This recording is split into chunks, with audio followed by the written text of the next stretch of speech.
up after show, if you will, even though technically it doesn't deserve one. Um, Today, of course, we had our nightly Discord panel. That one about as exciting as going to the dentist with a root canal. The It was just kind of shootout, you know.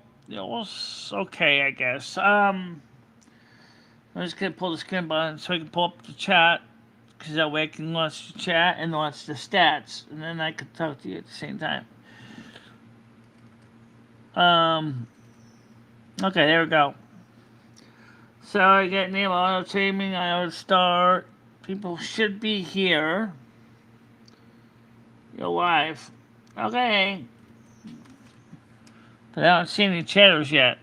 No.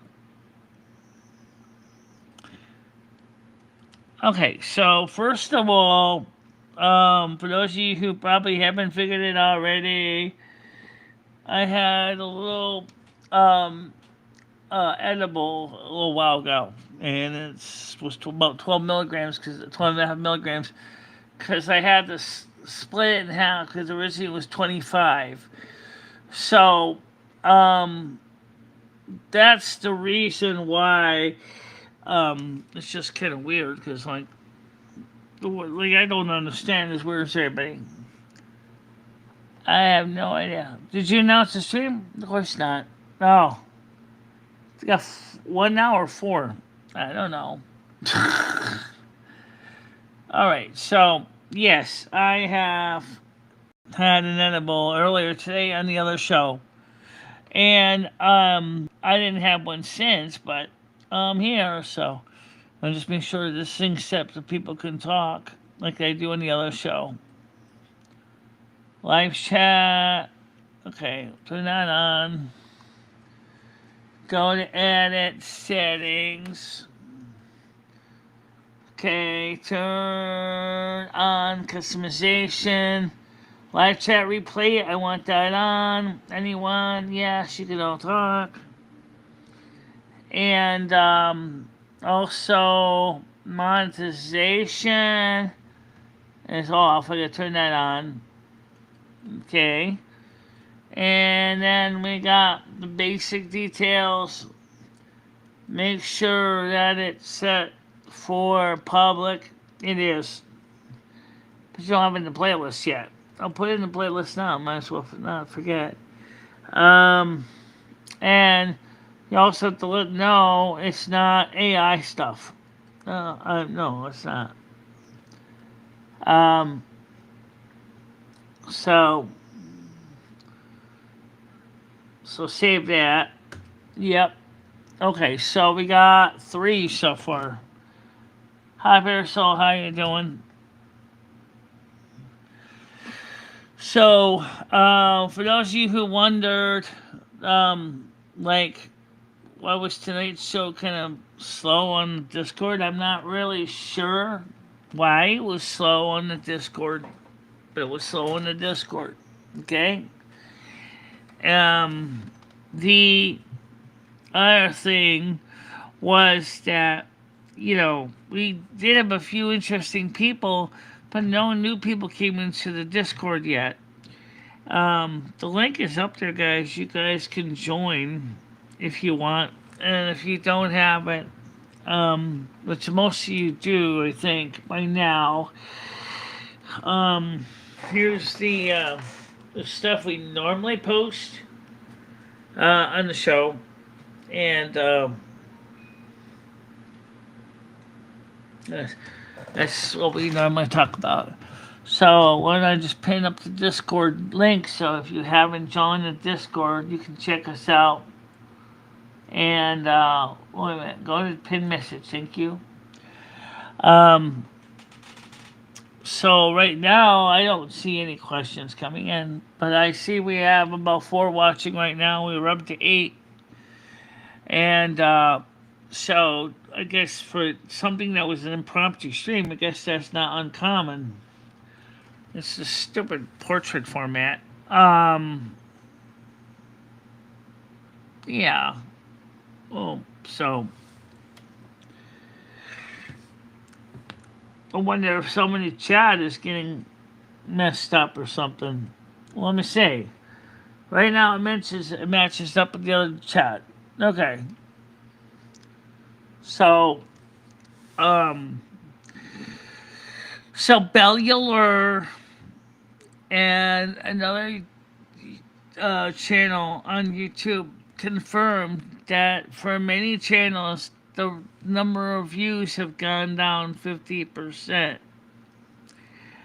So, or maybe it's even affecting notifications too. But people who know my channel is live at a certain time, as you can see here, doesn't have a regular time show.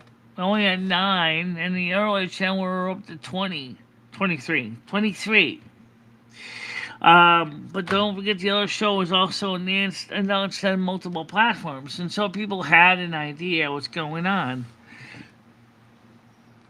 Um, why so many links? Michelle is a person with lots of links in her life.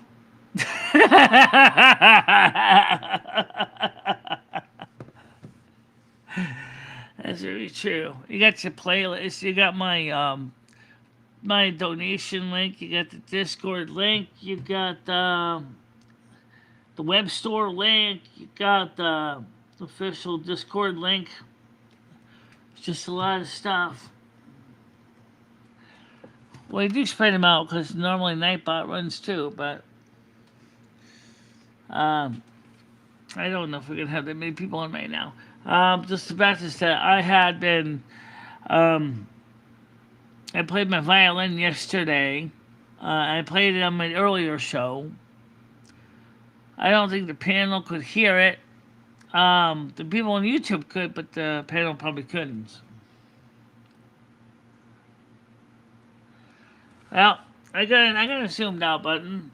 Absolutely, I agree with you. It is a little too close to me. All right, let's go to this button. There you go. Is that zoomed out enough? Yes. Then they can see the whole U. That's true. So,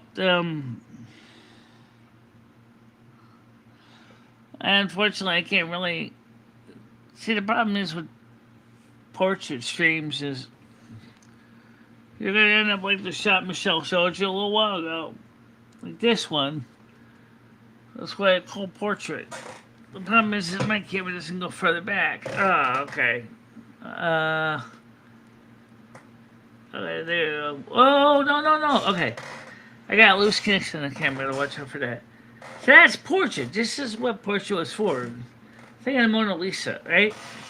Well, my camera's such a way that I can't get any closer.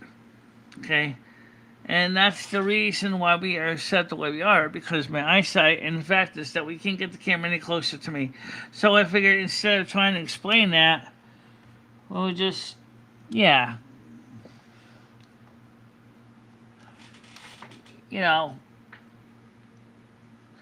it's it's one way to get around the typical attitude about the portrait versus live streams. Think about it, because the portrait live stream people are like, oh, um, you mean the portrait video? Yeah, the portrait video. Sorry, live streams. Yeah, yeah. Like, are you doing? I got it. Okay. Um, it's just kind of weird when you think about it, though. That about the portrait stuff. Really? Yeah.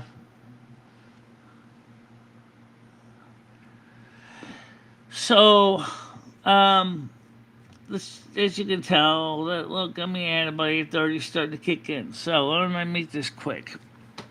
Um, First of all, I want to thank everybody that's here on this channel and watch the show every day. And I know that it's a lot of show to watch. And there's like, just isn't a way to keep up with everything. Okay? There's sometimes too many things going on to the point where your brain feels numb. It's like you don't always know what you want to say, but you know you gotta fill in the space. You know. And so you sit there going, gee, I want to talk about, I don't know, E.T. E.T.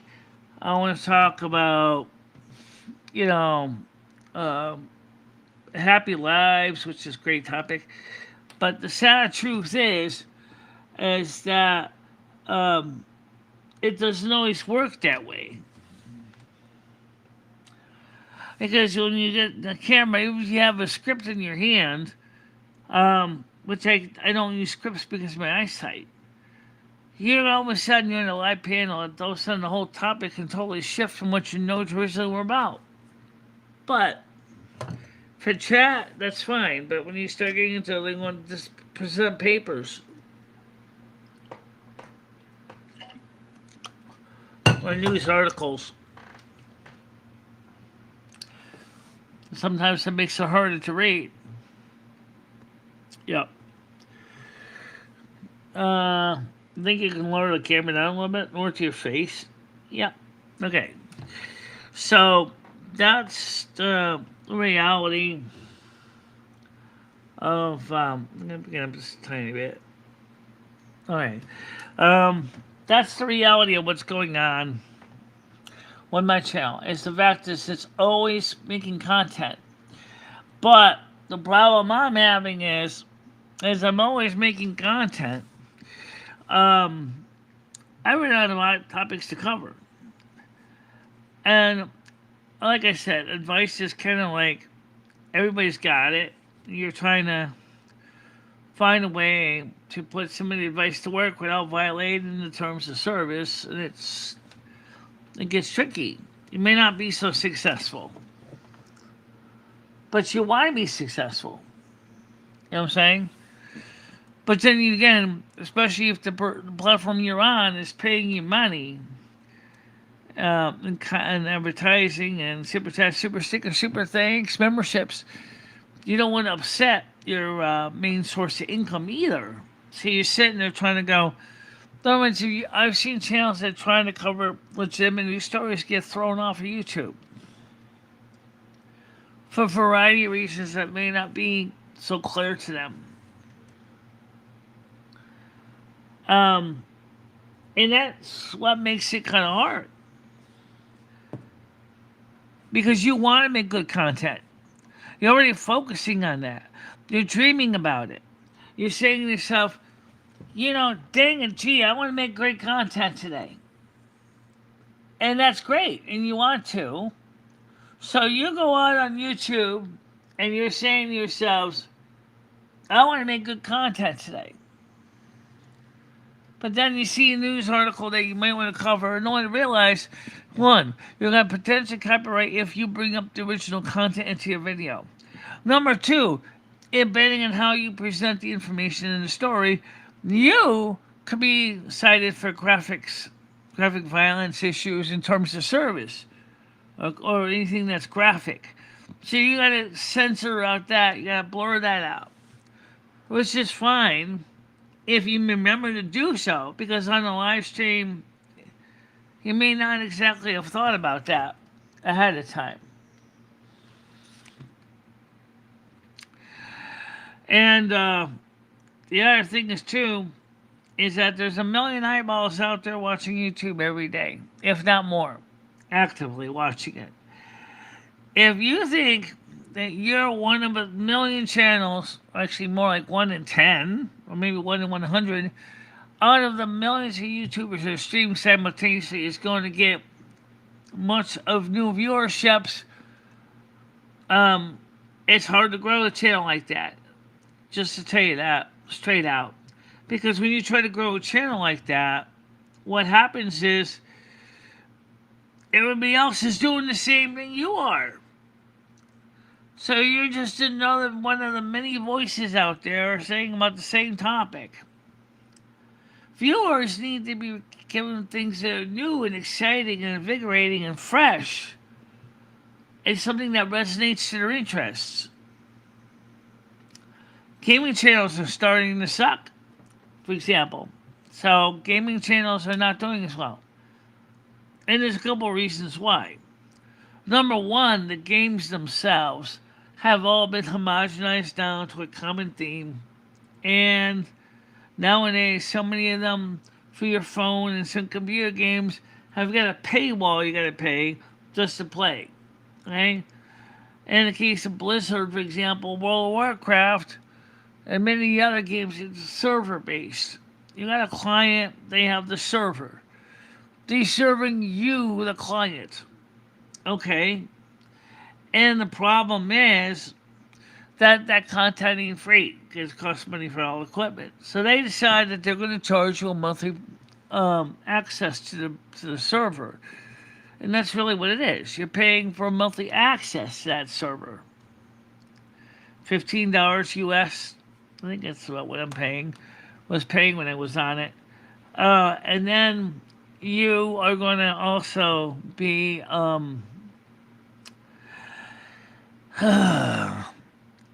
you're going to be keeping your computer up, computer maintained and stuff like that, just to keep up with the updates that they're doing, which means you're paying out twice in some cases for the upgrade.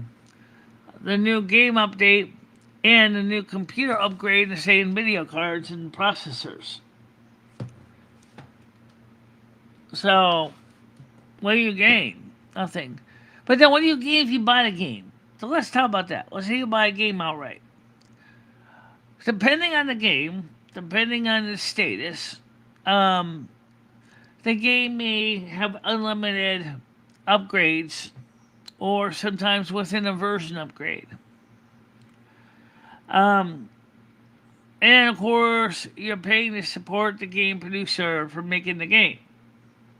Okay? The problem is, you're also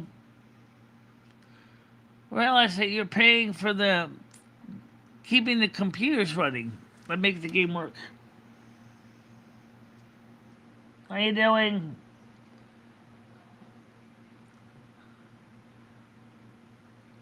Thank you very much, William. How you doing today?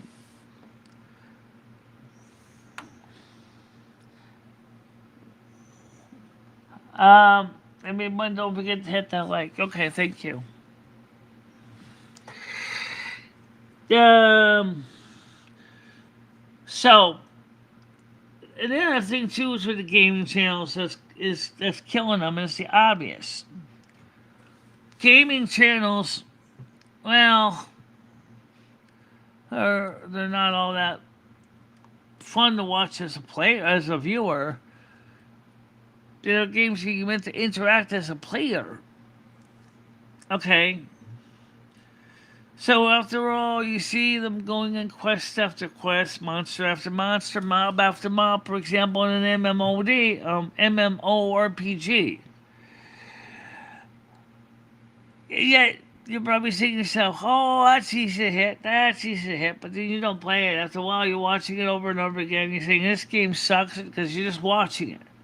Haven't played it, so you have no direct understanding of what makes the game good or bad to you. But for me, I need games that are pretty easy to see on the screen and have simple controls because I have to memorize all the controls in my head and I can only set my resolution to a certain size before I can't see the screen clearly and then I'm constantly dying because I missed the stupid alien that's shooting at me. Um, which still sucks, you know.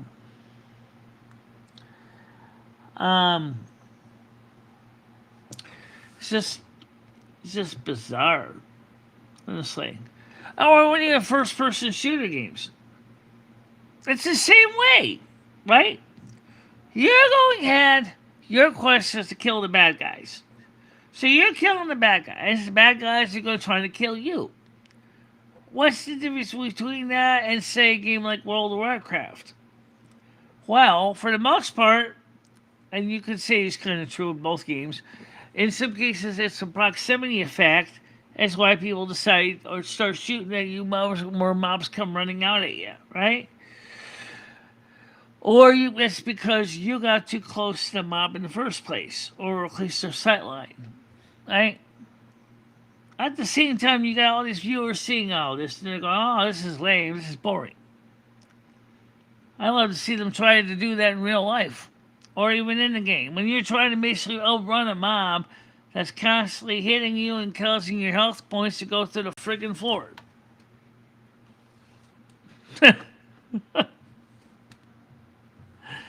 I got a feeling I'm going to regret this in the morning.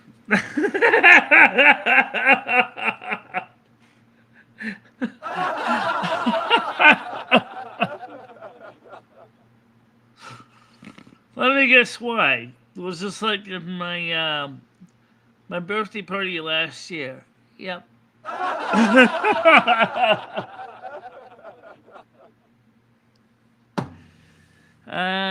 Yeah, I don't. I mean, that birthday party video of yours is still very well doing on your channels. Yeah, it's still got viewers on it. It's a year old. I know. Oh, wait, so and then it's just crazy. Here you are, us talking to each other. You don't think we talk about things off camera like this? We do. Yes, we do. A lot. Yeah. We just talk more on YouTube, or so you hear us more of us. You said that backwards. You said we talk more when we're on YouTube, but when it's between us, it's pretty brief. Yeah, between us, we just talk like very quick concepts, pictures, and stuff like that, and then the other can pick up on it. But here, you can't do that. So we have to spend more words to tell you something that I could show Michelle in a single flash of a picture. If you don't like this kind of content, with me and Lumi talking under the influence, seriously, put a like in the damn like jar. Alright? I think maybe she might like that. You know? Put a like in the like jar. Show me that you like me. Show me that you love me. Show me how much you care about us. Me, you, I care about everybody. But the thing is that I don't think everybody cares about me. Why? I don't know. It just seems like, you got a lot of people that love you, Michelle. It's just that because of the way we are, it's kind of hard to find people to understand who we are, why we're here, why we do, why we're right.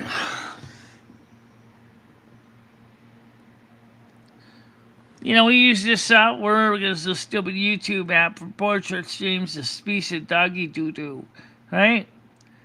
And you know what? The one problem with that stupid YouTube portrait crap, like I said earlier, is that you have to squash the living hell out of your picture. I have to look. I will look. Just give me a second, okay? I have to go open another window to pull those digits up for you. Where's my cursor? There it is. All right. On the screen we go. Hi ho, dare you. On the screen we go. Let's take a look. Go to contents. Go to live. And right now we have 4 likes and 1 dislike, I think. 4 likes and 1 dislike. But we only got 4 people watching. Okay? So, well, you know that. That's because we didn't announce the stream. Which means if you didn't get the notifications, there's not much I can tell you.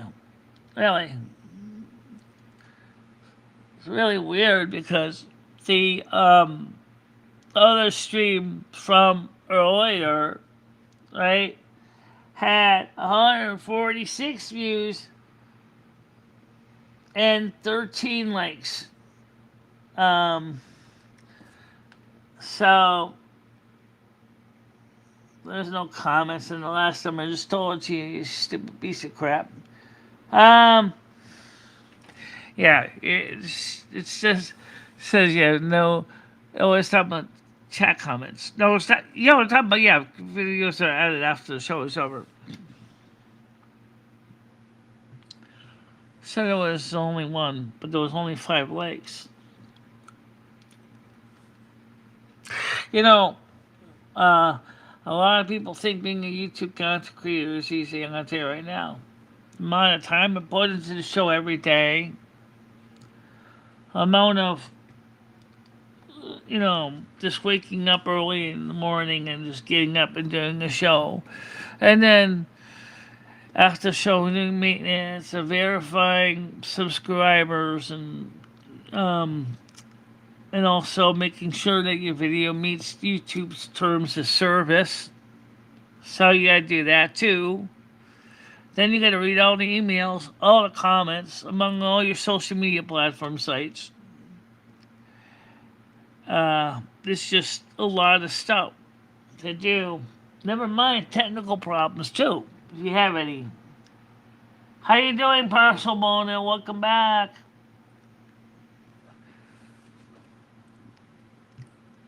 This is my chat time. This is when I talk to you. And that's just, originally I was going to use the portrait mode. So, but the only problem, like I said, is going to squash my face. You know, looking like a freaking pizza. Something you haven't had it today. No, I didn't have pizza today. So, only 3 people, that's okay, I guess. Now, anyway, so the point is that I'm going to get ready to get wrapping up soon anyway. But the thing is that I want all of you to know that even though my show may seem like it's not always that good, it's more to one, especially a 2 or 3 hour show. It's never going to be the same topic the whole show. And that if you look at the AI option, ask about the channel or ask about the show, it'll tell you about my channel. Yes, on your phone you can do an ask, and I think also on your PC on the channel. And then the software will learn about you through your profile and stuff, and then I'll put it out to the users. Or they'll scan the content of all your videos, which sounds scary enough, thank you. So you know that's why they do that, right? So that when they use the search options like the database, so it knows where all the content is, it knows where to start looking. And also, when you tell it, don't share up my video for other software sites to AIs, whatever, if you really, for skin, for learning data, what am I to you right now? If you really want to be recognized for like ever, you need to turn that on so they can scan the data so ChatGPT can learn about you for long term. The next time they do a software update. Now, I know that some people ain't going to want to do that, but that's okay. But if that means your channel don't want to ever be able to research or scan from some AI database, then that's your choice. But, I mean, my channel depends on getting out the word, so I want to try to advertise as many places as I can. Also, I was looking into a website to be able to upload some of my AI music to places like Spotify.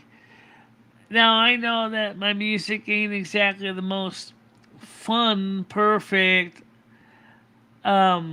stuff out there, but gotta try to make some money to pay the bills, You just gotta put the work, you just gotta put the stuff together that makes people come in, but at the same time is that the viewers can help too. You guys can help share out a video to people. You can hype the videos after the live streams are over. That's why Michelle wants to do more videos, because some of the last videos she did had a huge number of views. But you know what? YouTube is going to keep screwing everybody over at the same time. Let me explain why. The fact is, on one side, they say, please do portrait streams because you're going to get the most views. And then at the same time, they say we're also trying to reach out for landscape people on their televisions. As you can see, when you have two rectangles facing the wrong stupid direction, you're wasting screen real estate and bits that are not going out or being used for anything productive, but rather are still in part of the video matrix, right? So why would the hell would you want to have everything in portrait when the rest of the world is in landscape? And then you have to turn the phone around like this, like you're driving the goddamn car. That's why it sucks when you have to figure. Then you're trying to figure, is it this way? Is it this way? So where is it? I mean, so you're watching a content like Michelle put some of her thumbnails on the portrait streams, right? And you can't freaking tell it's a portrait stream, and then you go and watch it, and you have got it this way, and you look like a tiny friggin' skinny you look like a tiny skinny postage stamp, and this use which can fit about three of your images together to fill the whole screen. So the upper part is, would be above this, and down here, this friggin' useless. Because YouTube's got the chat on the stupid thing too, overlaying us. So you have to remember that you're dealing with a company that made the mistake that they're saying they want to support two formats. YouTube, you can't have your cake and eat it too. After all, if you try to convert your stream here into landscape for TV and still keeping this vertical one for the other content people, you're going to lose so many pixels in the picture, it's going to look like crop to crap. It's going to look worse than standard definition. Well, maybe not quite that bad, but depending on what the stream is originally streamed in, 720p, the show usually does. Or is it 1080p now? It's 720. No, it's not. It's 19. Oh, yeah. Okay, so, yeah. All right, but the point is you're going to crop that picture down. You're going to lose half the pixels and height. Well, actually, in width. No, height, because oh, right, because you got to flip it sideways. Yeah. So, what freaking good is that? Let's say you were trying to show something like because it was important to you, and you want to still do what I'm doing with Restream Mango, and then all of a sudden, you have it set for portrait mode, because you think that's what real viewers want. But you want to show something in full screen landscape mode, so you do like we're doing, but you can't put anything above your picture. You can put stuff below it, like banners, which is fine, except when you're reading the YouTube chat. Most of the new YouTube chat, which is on the bottom, is covered up with your banner. That's very true. Yeah, it is. So, what is the answer? And then in the TV set viewers, they got the opposite problem, but it's not severe. They're checking the screen has to shrink a little bit of what they're seeing with us so they can get the side chat in on the screen. Okay? And so why the hell aren't you using a format that's kind of compatible with both platforms?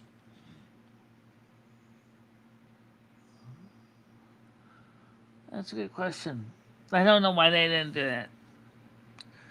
I would suggest you use 1-to-1. 1-to-1.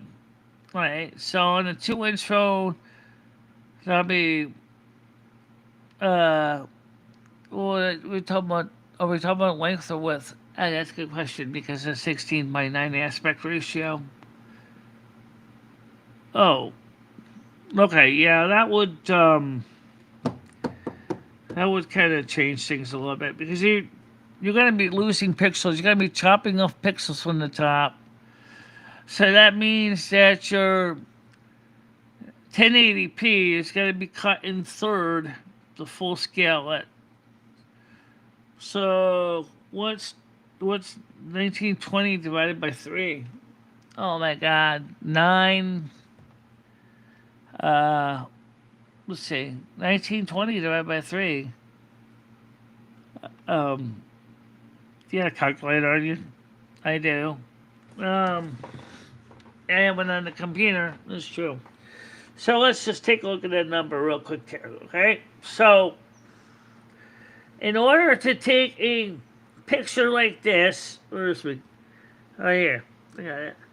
Okay, so I'm going to BC here for this. All right, BC is 1,920 divided by. Oh wait, I gotta go this way. I can't use like a print statement. Okay, so 1920 divided by 3. 3 is 640. So that means 640 pixels tall. So now, if we take that number and we can verify it by another calculation, let's find out what the ratio is. What's 1,920 divided by 1080?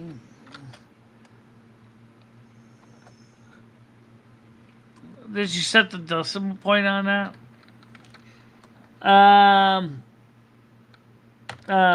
Let's see. How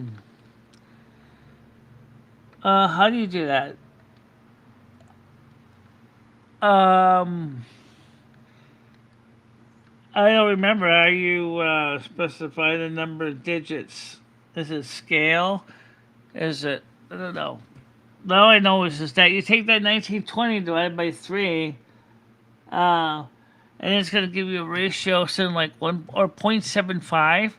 So that means you have to figure out now that you got 0.75 or only about a third of the actual data. So when you blow it up on 1080p, it's still going to look like crap. And if you want to shrink it down to 640 by 480, the picture actually would look better. But it's not quite 720p when it's reduced like that because it comes out to be a factor of 640, which means that you're losing how many? Uh, a lot. Because you have 720 minus 640. It's 80, 80 units of lines you got to get back in and get to fill in a full 720p frame. Isn't that what your PAL camera does?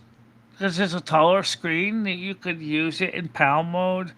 Directly send the full raw video to OBS or to this program here, and then it would automatically go out that way. Yeah. Okay. Yeah, that would work. Yeah. So I gotta get ready to wrap it up because already people are leaving again. I'm sorry, we're just like we are that way. Just about not getting enough people's attention and feeling like we messed up somewhere.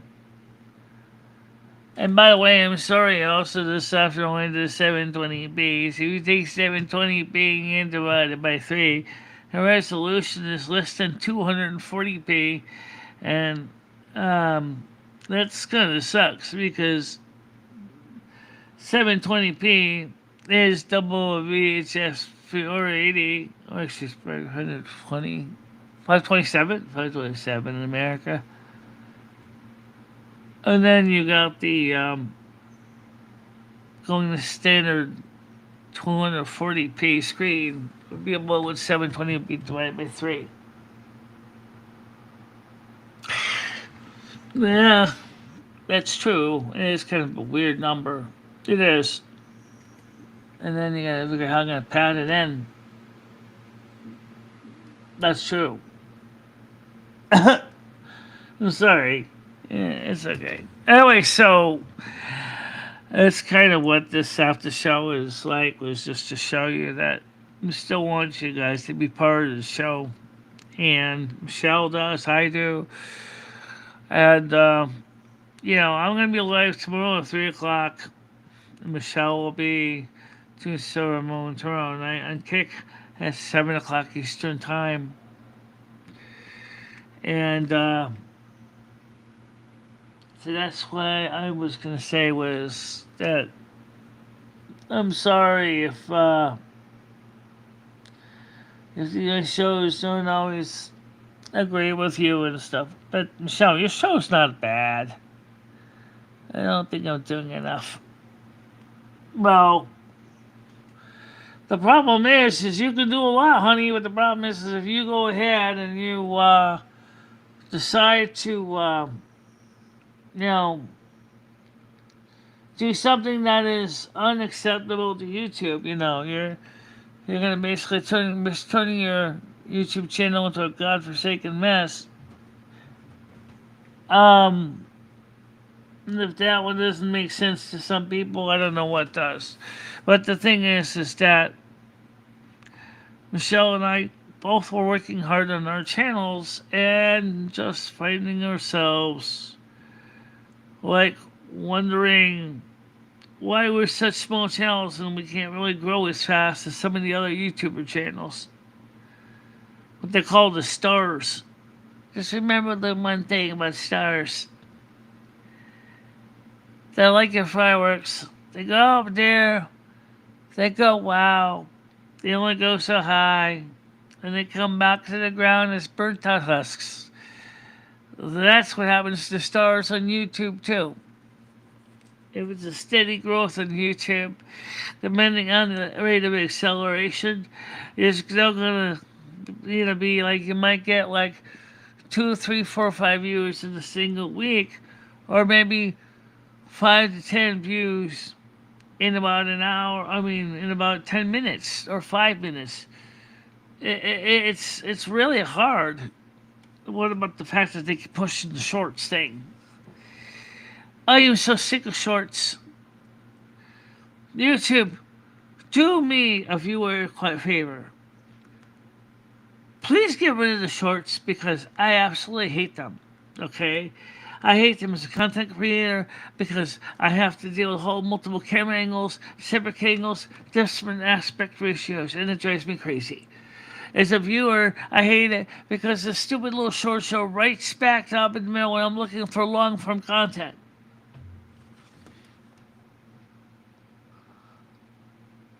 I mean, that's just the way I feel about it. Okay? I'm sorry if that don't make a lot of sense. But like I said, how many people was it? 5. Oh, okay. Because we were in this editor screen originally. No, I'm in the right screen limit. I just have to scroll it up a bit. Alright, 6. Alright, for you 6 people, could you please do me a favor? Put a like in the like jar. Please share it out to everybody. Let them know about the channel and who we are, what we do. That we're many things, and we're not just a one-trick pony. Unfortunately, for those of you who love all the live streams and all the sitting down and talk, which I prefer doing in the morning show, you guys don't realize, but people are getting tired of that content. And at the same time, that's one reason why I started doing videos is because then I could show something and have a predefined viewer audience and that content people are going to want to watch. Especially since YouTube says statistically more and more people are watching on the television sets. And if that's the truth, that they're watching more on their television sets, that means that at the same time trying to promote the content in your cell phone in portrait mode makes no sense, like I said earlier, because you're confusing everybody that way. But also with the live streams is they can get really long. Take this one for example. Like the time we were playing it is 44 minutes and 12 seconds. What the hell did I say? It's 44 minutes and 12 seconds. Honestly, I don't even remember everything I said, but that's understandable. So long as I can remember how to end the stream and put the tapes away or whatever, that's fine.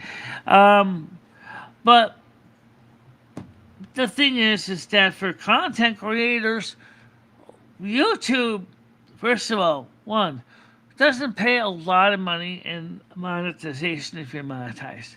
It really doesn't. Most of your money is going to come from your supers, your memberships, uh, and super stickers and people that are always promoting the channels out to their friends, which brings in more people, which gives you more views, so YouTube runs more ads. Then you get more ads, and the number of people that show up, you could be anywhere from really rich to really poor. Okay, and but then again, if you have a disability like I do, like let's be honest, nobody will tell you this to your face, but they really don't like. I'm talking about the people on YouTube don't necessarily like it, but they don't hate it either. They don't like talking about the people with disability. They really don't. They don't want to promote the content. Even if it's something about trying to explain what it's like to have autism and Asperger's. Of course, like everybody already knows, because there's a bazillion other videos on the same topic. So you see, we get right back to what I was saying earlier. What kind of topics is it going to take to get the views up when I don't even know what other topics are already big mainstream stuff?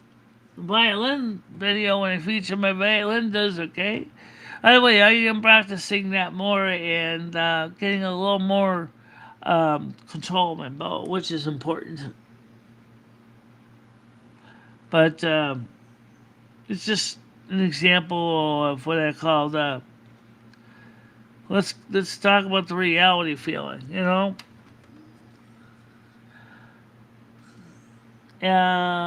61 views, only one viewer right now. That's okay, viewer. You're thinking the same thing I am. Why don't you get ready to wrap it up for the night? And you're right. We should wrap it up for the night. How you doing, Nance? Oh, you just came in. Yep, she just came in. Um,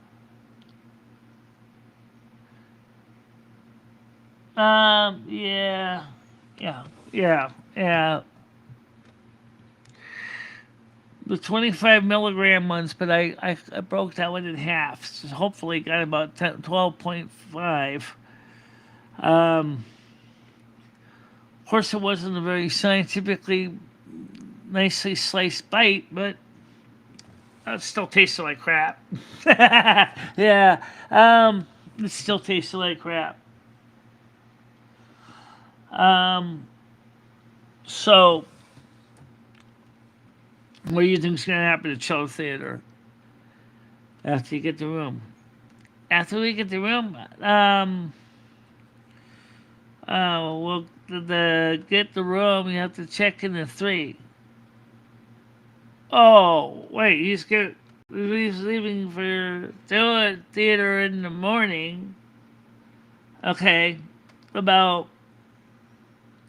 I don't know, 6, 7, 8 o'clock, right? Just to get to Parsippany, New Jersey, right?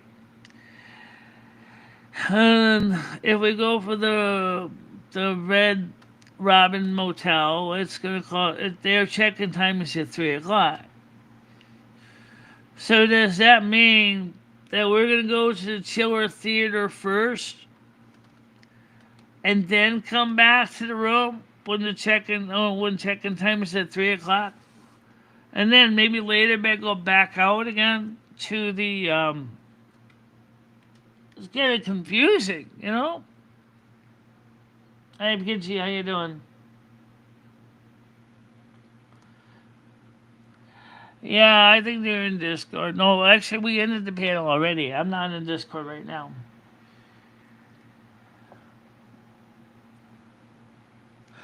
Yeah. So you watched the Discord stream if you missed it. So, um, so what are we gonna do? We're gonna go check in at 3 o'clock and then go to the Chiller Theater, but then we'll probably miss most of the exhibit.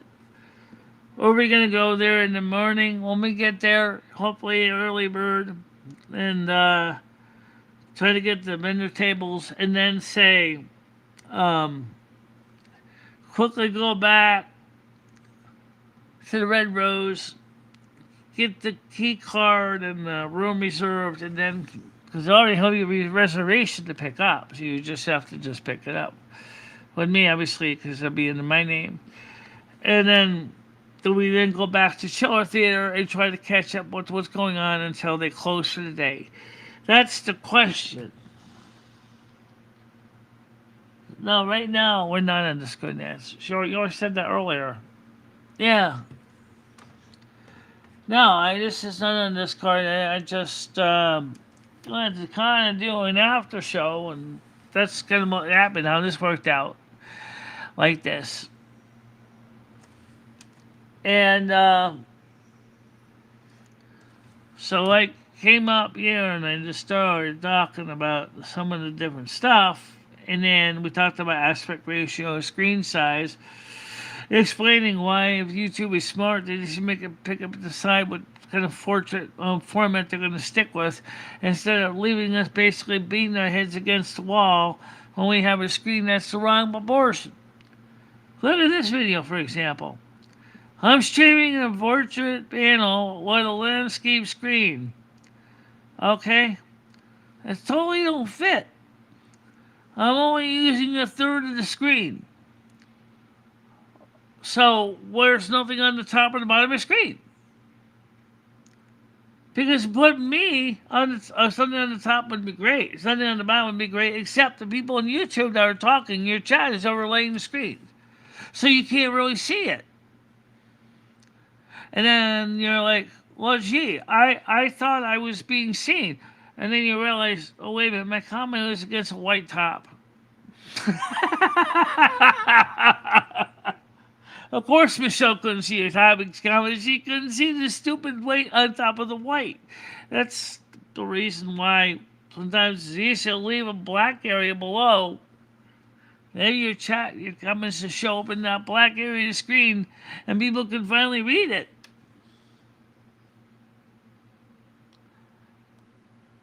Going to be great. I know things are going to be great. I know that.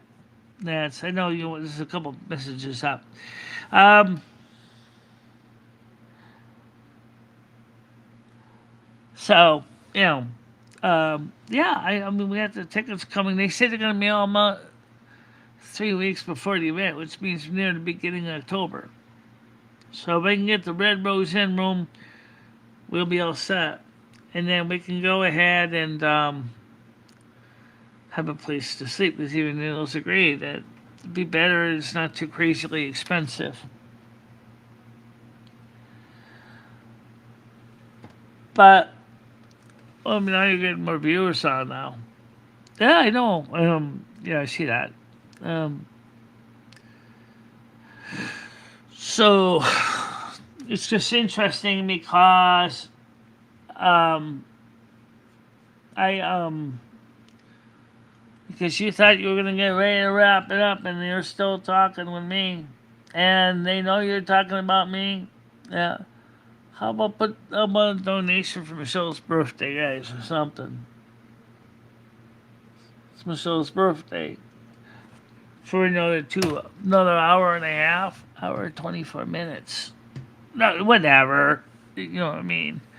Um,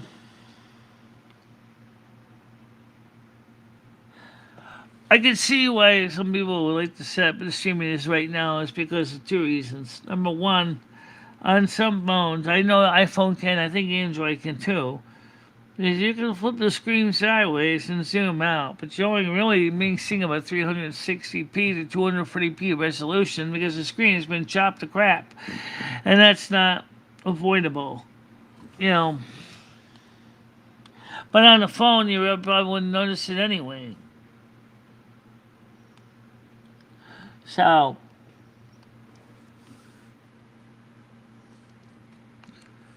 I'm thinking about 23. We should probably just get ready to wrap it up before you pass out or something. Thank you very much, Dad. Thank you very much.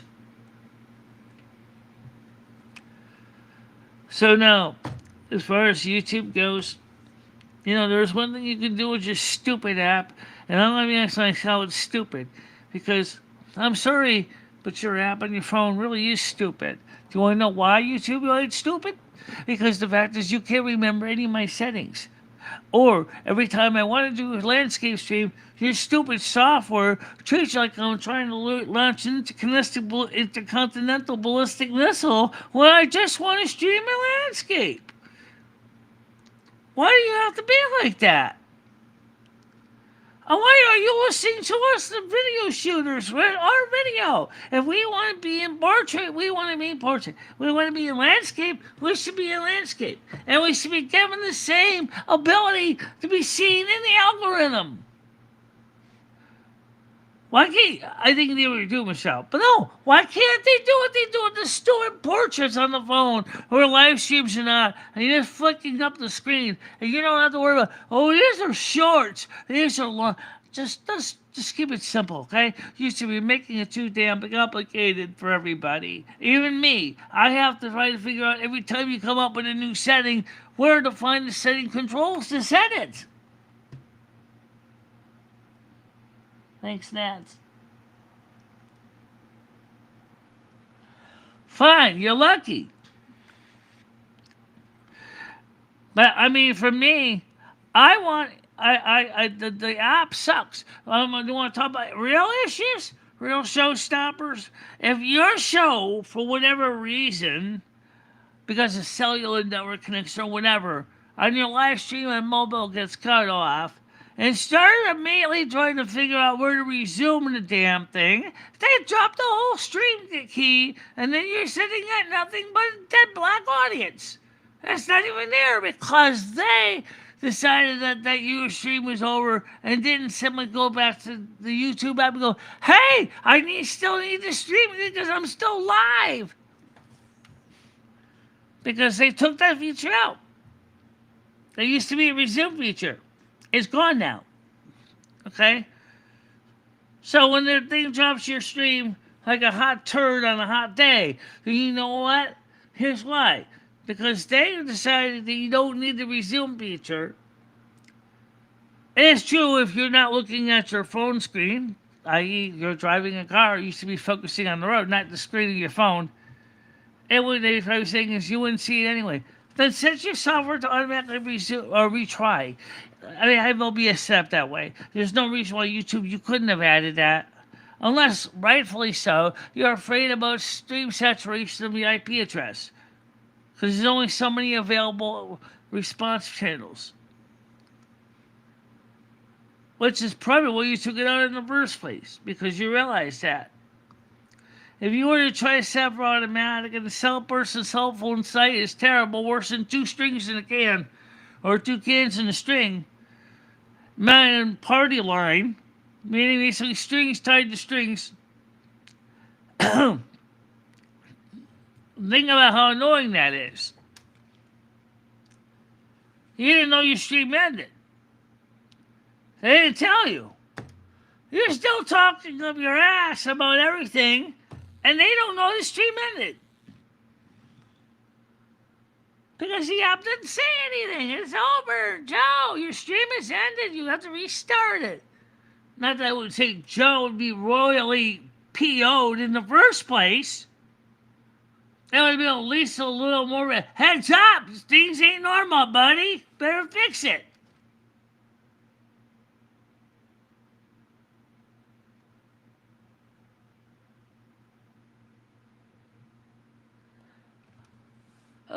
That's this I know when you touch the green button, it means that you're probably going live. And then if the signal indicator in the top shows you basically got a big fat red bullseye, that means basically that their cell phone network is insufficient. That's understandable. But what YouTube should say is, hey, I hate to tell you, I lost access to the cell tower. Can you want me to try again? Yes? No? If they say no, maybe the app could say, well, do you want me to say what I can and end the stream here? That would be a good option. Or do you want to keep going on anyway? Buffering the stream until you can get access to a cell tower that actually works so I can actually send the raw stream up, which is now time delayed. It don't make any sense. It's the way YouTube is. They could have changed it a bit better. The second thing is, and this is partially not it's part of their fault, part of not, is the layout of way they on some apps, some of the stuff that they do don't make any sense. Number one, like um, when you try to make a decision on your live stream, and then you realize you made a mistake and you forgot something, and you want to add it back in, you gotta click the edit button, which is fine. But what if they actually had the window screen open by default if the person wants? Which is not really a big thing, but actually it is. So let me cover another thing. YouTube, you gotta promise me one thing. If I have settings that are regular, like advertising or turned off or whatever, can I save my defaults so that anytime I start a live stream on any platform that uses RTMP protocol, that you can still use my settings? I mean, because sometimes, like, you might want to one day stream for only memberships. Or maybe one day you want to stream only for subscribers, whatever, right? But let's say you want to make it a regular thing, like I do every morning. I go live at a certain time. I have a certain camera resolution set up. I've got set to which playlist it's going to. I got my thumbnail. I got everything all set to go, right? I think Michelle tells you the same thing on her channel. It's the same as my channel. Yet you go ahead and you like, because it's a regular template, there's no place to put in defaults. There used to be, I think, wasn't there? One time there was, yeah. But they took that out. I don't know why.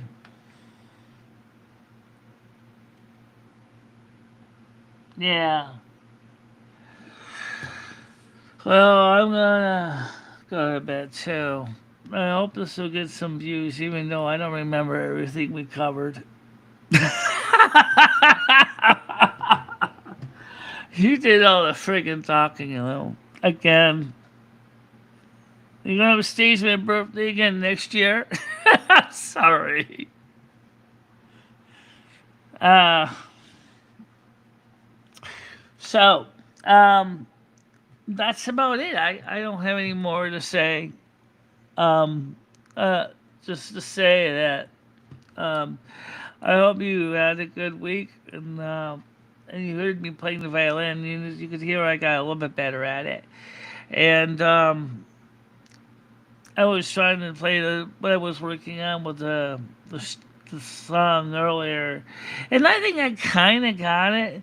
I think it's probably best to mainly use the D3 and the A2 keys to do most of the notes, and then just do the um, E first octave for the high pitched squeal in the end.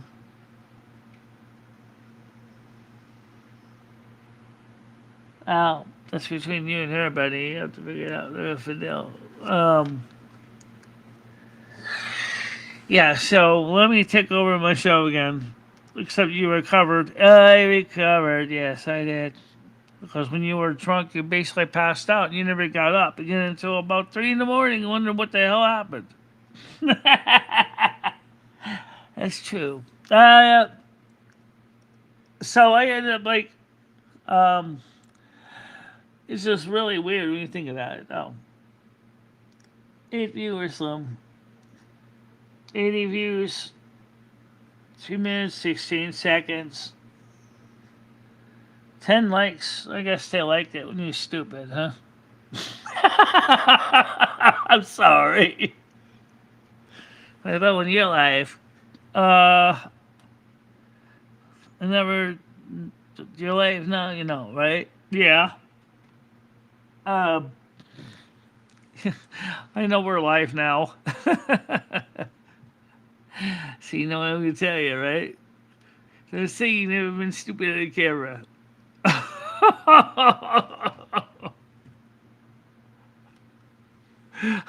That's true.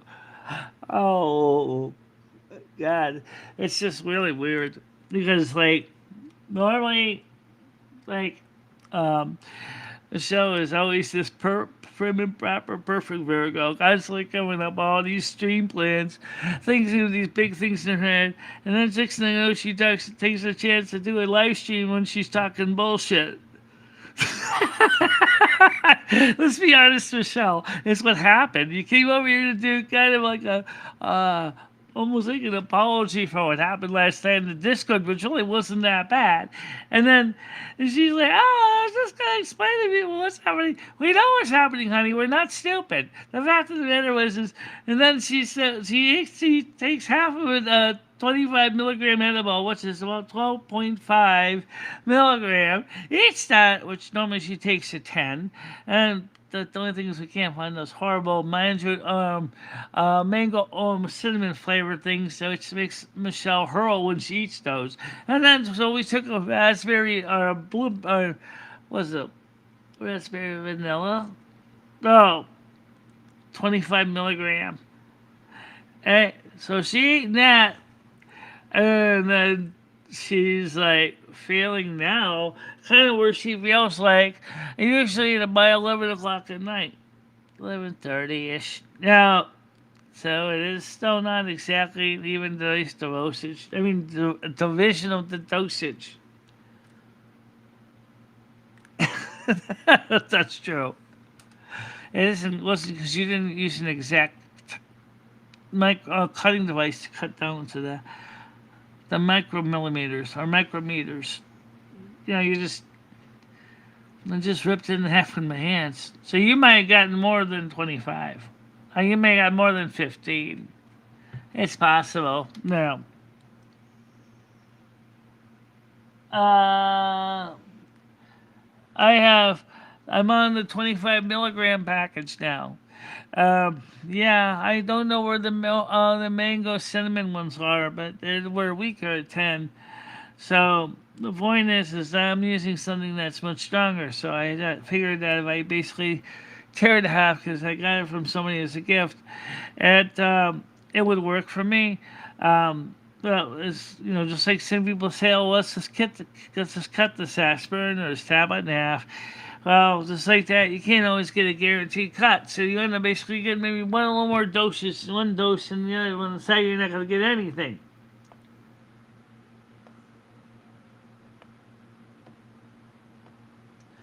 Yeah, that's right here. Yeah, these guys right here. Uh, so these are 25 milligrams, 10 chews. So in short, the dosage could be anywhere from lots of dose to little dose. It's true. Yeah.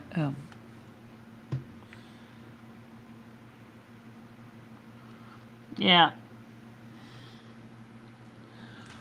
So you started at about this your show started at 7 o'clock, right? Yeah. So where's 5 hours ago come from?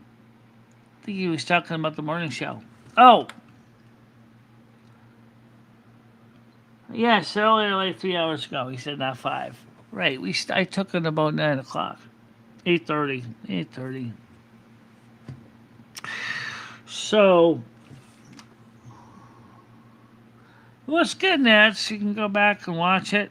No major problems to report. No major new exciting drama other than um, Tina basically was caught abusing her wrench in the Discord, and I had to demote her to just verified viewer. A view part of chat so she can still talk and she can, but she can't beat anyone else out or kick anyone. It's an example of abusive use of your power. If you don't like someone, you decide to block him on the entire YouTube or Discord. It's kind of stupid, you know. But then again, I wonder if it's like when you're a mod here and you try to block someone because you personally can't stand them, and then all of a sudden it blocks them for everybody else. When you only meant to say, I don't like John Doe. I don't want to talk to John Doe. I don't hear John Doe's digital mouth flapping. So you basically decided to block John Doe, but all of a sudden John Doe is now blocked to everybody on the channel you're on, that you're a mod of. Because when you got upgraded to the moderator, the old simple block doesn't block the individual from you. No, it blocks them from the whole damn show.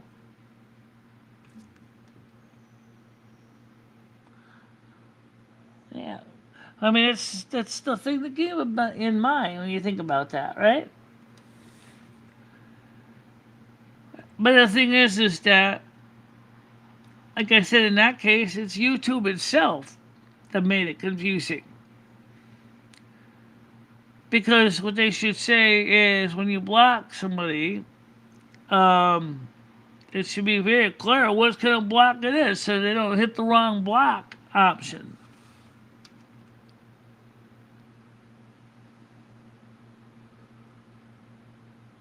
His share was, Tato was being mean to his share. She kept timing him out and tried to throw him out of my. Actually, he did throw him out of your Discord. He kicked him. She kicked him. Remember? Oh yeah, right.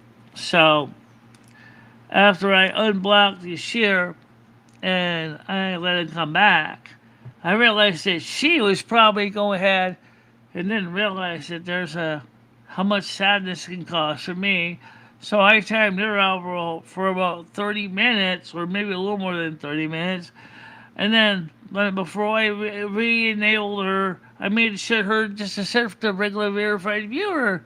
Because the fact is that I was concerned that she is misappropriating the use of record trolls as a personal vendetta against a young man that's done nothing wrong, hardly talks much, and yet he hasn't done nothing really deserve being blocked at all. Period. Right? No. No reason to block him. He didn't do anything wrong. Um. Well, I know. Why would? No, I don't know if that's true. But anyway, so the thing is that you know, I'm just looking at all the stuff that goes on, right? Try to keep up with all the stuff that goes on between YouTube and the Discord and the Facebooks and the X windows and the X.com and the TruthSocial.net com, and then you got the YouTube, all the comments that go in and out. You know, it takes a lot of work. So trying to deal with all the stuff just gets confusing to me.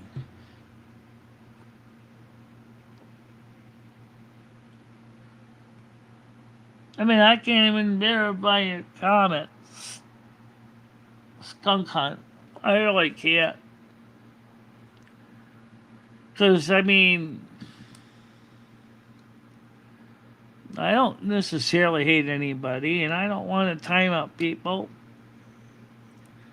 Because it's just me. Unless they're real problematic people. I don't like to do that to people. And it just sucks.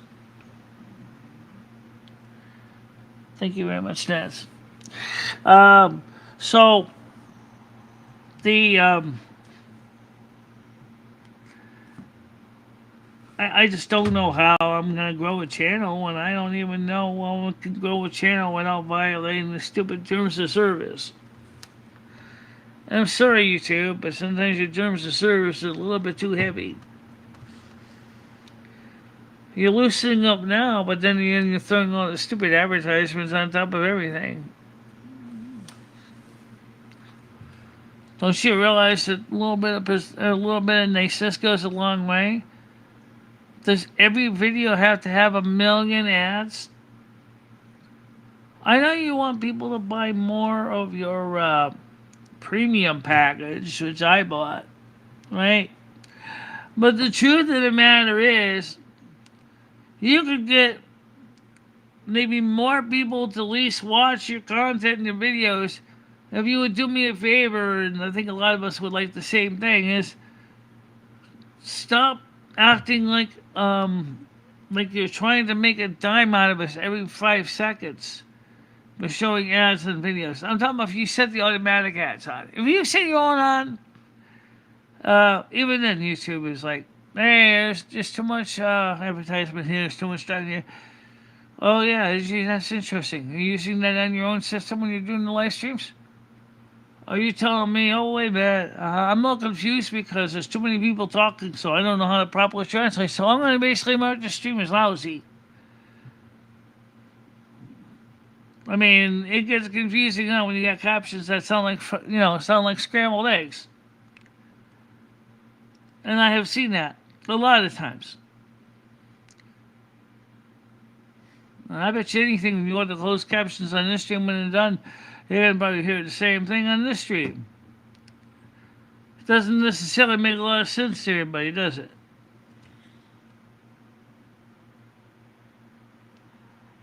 I know I've been learning to play without the chin rest. I've gotten pretty good because I'm working on a little bit of Steam song, a cover of it, a little bit of the chorus called na na na na na na na na hey hey goodbye, and I figured which open notes I could use so it doesn't sound too heavy or too ridiculous. And I played a little earlier tonight on the Discord stream. But I haven't tried the chin rest since I last adjusted to make it so it fits on the heel of my violin. That sort of worked okay, but it really didn't help me play any better. It just was much more distracting to think that there's a piece of rubber between me and my violin that could basically slip it and cause the whole violin to smash, break the damn sound post, have to go to luthier to go ahead and reset because the stupid thing fell on the floor because the stupid shoulder rest decided to slip.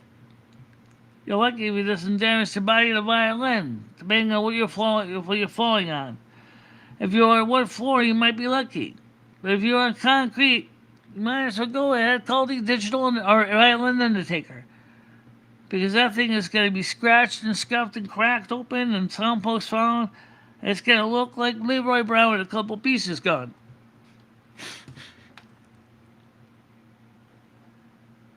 So I don't know, putting on a chin rest, is necessarily going to help me. I know I can kind of hold it better with my neck, but they say that's not a proper way to play the violin.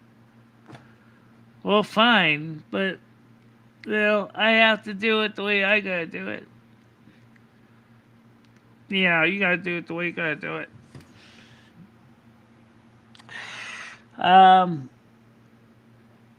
So people are watching. Well, it's because it's exciting. Well, it's exciting because they get to hear us talk. What's so fun about that? You hear me talk every freaking morning.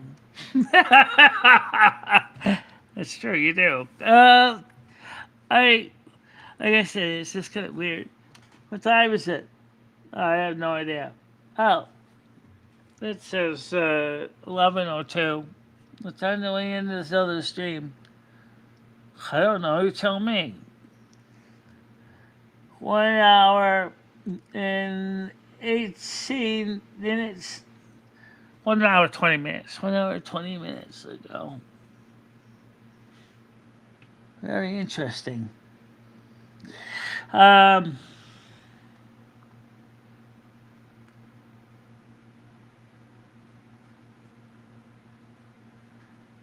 did. I put it on. I did try it out. It just wasn't working right for me for some reason. I don't know, maybe maybe I figured that wrong or something. I don't know. Well, I guess that's good. That's find me intriguing. You would think that if people find me intriguing, you'd think my channel would basically explode like a giant, like thermonuclear device, right? But you ever notice how my channel's not like a thermonuclear device in subscription count? Even though you see I'm intriguing. It's because there's only so many people that want intriguing. You sure about that? You got back in the 19th century, early the 20th century, there used to be so called freak shows, right? I mean, in oddities of the world. Yeah, some of them were fake. We know that. But that's not the point. What people would pay their penny for, or 2 pennies or a nickel to go in and see, basically was things that were unusual and bizarre. And that brought a lot of money in for the sideshow runners, right? Because that paid the bills, you know. The more people that put all their nickels into the coffer meant that you got more money coming in for the take of the show. Well, the problem is if the if the show itself can't be is not shared out to anybody, as Michelle will tell you. It don't matter how much take you're gonna get because you're gonna be getting less take than you deserve because you're trying to do a unique show, right? So you sit there, you try to say, hey, I gotta try making my show greater so I can get more viewers, so that I can go ahead and reach more exposure, since they'll share it out to other people. You know, and the problem is that the people will say to me, the reason I can't support your show is because of somebody else. Or I don't like somebody else on your show and it's on your show, so I'm not going to subscribe or become a membership because I don't want to have to listen to the bullshit. What do you want me to do? I mean, I'm trying to make the show better, but if it's all because of Jane Doe's in comment, you don't like Jane Doe and you're Jeffrey Smith, and you're sitting there and you're complaining, oh, Jane Doe sucks, you know, blah blah blah. I want her to leave the channel. I want her to get away from here. Yeah, that's fine. The only thing is what about the other people that like Jane Doe's Jeffrey Smith? You're telling her that she can't have her friends there? And if she can't have her friends there, she's going to take her friends with her away. And then you're going to get rid of Jane Doe and maybe about 3 other people that you actually liked. All because you said to get rid of Jane Doe. So I have to sit there and decide if I'm going to do that to some people. And I just decide, no, it's not worth it. Because it's going to be more of a mess to me when I start blocking people and kicking people because somebody said that they're a bad influence.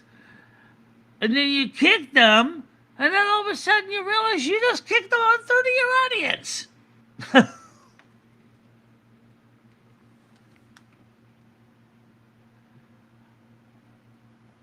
Oh, thank you very much. So then you got another group of people that come in and say, hey, survey says we want you to show videos of you doing stupid shit. Like this stream right now. Exactly. Alright. So, fine. Oh. Then everybody else bitches and say, your show sucked. Because all you do is talk in the wrong goddamn circles.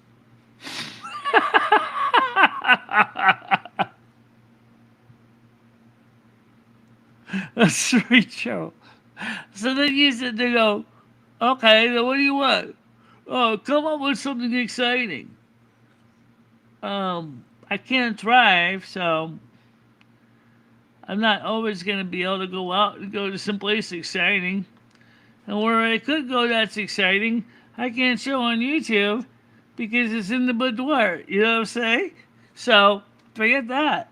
you can't see that excited because YouTube will immediately turn my channel into toilet paper. So you can't share that. And then if you try to show something even though it's meant to be a joke, and if somebody takes it wrong and reports it on YouTube and flags a prank that you were trying to pull on a friend, and all of a sudden you get a strike for violation of terms of service, even though it was not a dangerous prank because some poor person decided it was a dangerous prank and decides that your content isn't appropriate to anyone else because it offended their sensibility. Seriously. I love to try to get more people to check out my content. That's why we try really hard to keep it within all the guidelines. Only to find out that some of the people want things that are kind of risky. But then they say it brings in the views, and it does. Then all of a sudden they go viral, and they share them out there. Everybody else showing you clips out of the sequence of what's supposed to be happening. Like this video is going to have. Somebody's going to go ahead and sample this segment of this video, and then pop it up in a million forums somewhere. And they're going to be laughing their ass off, and they're going to say, I'm not going to that channel. That person sounds like a fucking moron.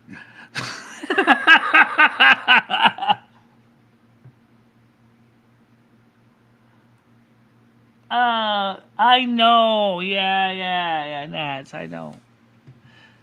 Well, I showed you my boobs in Discord, remember? At least I could do that, and you didn't have to worry about Discord saying, hey, no porn. This is an adult server. Oh, well, I guess that's okay. Come on, come on, the internet, you guys gotta stop with this bullshit. I'm seriously crazy. If it's an over 18 freaking Discord, what matters if you're showing, say, Debbie Does Dallas, assuming you got the rights to show it, right? And it's in your Discord, and everybody in your Discord is 18 plus. The only state I can think they can go after you is Texas because you're showing porn.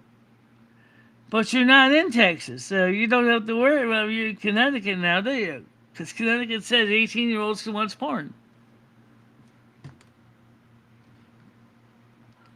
So, you basically are between a rock and a hard place. And then if you want to show technical video, right? It takes time to set those up. You think I'm going to go stick my freaking fingers in a 240 volt consumer unit while it's energized, just while chatting, while I'm able to touch the live wire coming out of the MCB? Oh, come on. No, thank you. I don't feel like having an electrocution today. And I don't mean the kind you're going to come out from. You're basically thoroughly cooked like a hot dog in a Presto hot dogger, and you know it. So, I mean, and especially in something that isn't so much like you're trying to handle anything like lethal and dangerous devices. You have a stream like this one, and basically everybody's falling asleep like they had too much goddamn Thorazine. They don't even know what's going on. And you ate half another 12.5 milligrams, and the next thing you know, you don't even remember half the stuff you're talking about.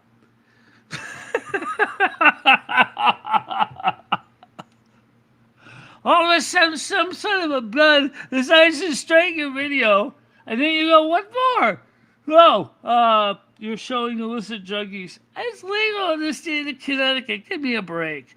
And my state is legal, and that sometimes is another thing that sometimes YouTube has to deal with, right? All these different country laws over and over again. They're trying to apply the UK's Child Protection Act in the United States because they want to be in compliance with OFCOM of the UK when they're not even based in the UK. They have a YouTube London. They do, yeah. Of course they would. London is one of the biggest cities in Western Europe. Well, they're not part of BRICS. They're not part of Europe anymore, but they were one of the largest cities. And so the point is, you're seeing all of this backlash, right? People don't want this ID crap. At the same time, the Federal Trade Commission has warned YouTube, hey, you can't collect data on minors. That was what the Child Online Protection Act was for, right? The only thing is, if you go ahead and you ask a child or a person to show their ID, There's no guarantee that's really the person, right? That ID could be the parents. They could have stolen it out of their wallet or something. And you're going to go ahead and you're going to show it on YouTube and say, I am legit. I am John Joe Sr. Yeah, okay. All of a sudden now we're sending you ads and we're trafficking you and we're getting your data. And then all of a sudden your father, John Joe Smith Sr. goes, hey, Yoey, what the hell are you doing? Well, I was just watching some over 18 channels because I used your card to say I was an adult. Well, I don't want them to know anything about me. So I'm going to go ahead and talk to the FCC and talk to my lawyer and all this shit. As well starts. So the point is all the ID's going to do is basically have more kids using their parents' IDs just to go ahead and say they're at least 18, so that the OFCOM in the UK will be happy, and then of course the America will be happy, and it's just not gonna work. On top of that, you know why it's not gonna work? Because the fact of the matter is, who the hell's storing the IDs? Where are they going to? What agencies have them? How much of that information is going to end up in my friggin' dark web? Tell me. I'm telling you the truth. You think that they're going to keep these IDs quietly locked up in some server somewhere under lock and key, air gapped? No, no, no, no. That's not going to happen, honey. No. What's going to happen is they're going to leave it on their open network. Some Chinese or Russian thug, hack or crack, a bad guy is going to come in, infiltrate the server, steal all those IDs and social security numbers, whatever they used. Go ahead and sell it on the dark web for a couple £1,000 or in money in Bitcoin or whatever. Then all that data is now got credit card numbers and everything else that was his ID was in the hands of bad guys. Then YouTube gets sued for a data breach. And then everybody's sitting there YouTube saying, you stupid person, if you didn't ask my ID, I wouldn't be getting all this tons and tons of spam mail and other junk coming in my mailbox every friggin' day. Or why do I got people sending me pizzas? And why do I have people calling my phone number trying to sell me that copy paper signing and all this crappy stuff. You know what? That's because you had basically, instead of putting on a special AirDrive server, that only would be accessed within the network of your building. Ideally, with no network. You only one person at a time, or a very limited number of people can access this system at the same time. But that doesn't necessarily going to stop it because somebody's going to take a stupid thumb drive, plug it in there, and copy all the stuff anyway, because that's probably how it was loaded onto the server. Same way. You can take it off just as you can put it on. Too bad it doesn't work that well for your weight.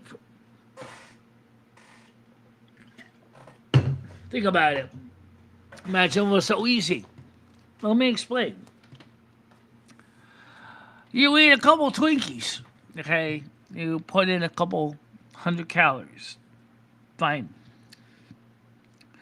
Because it's a carbohydrate, and it's mostly going to end up being processed by your liver, which is going to activate indulgent isocyanates, which is going to affect your sugar level of your body, just because you had 2 packs of Twinkies.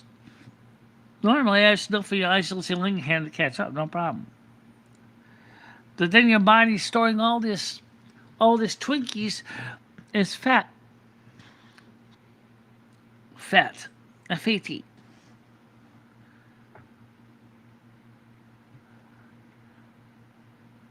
How are you doing, Tommy? Yes, I mean, love, actually, it's going to keep for a funny title for a show, actually. Maybe we should call it Michelle. Michelle is, Michelle and Lumi and Michelle. It gets confusing. The point is that, I should retitle it something different tonight. Like what? The after show, getting high. Basically, I lost our mind in the tape somewhere.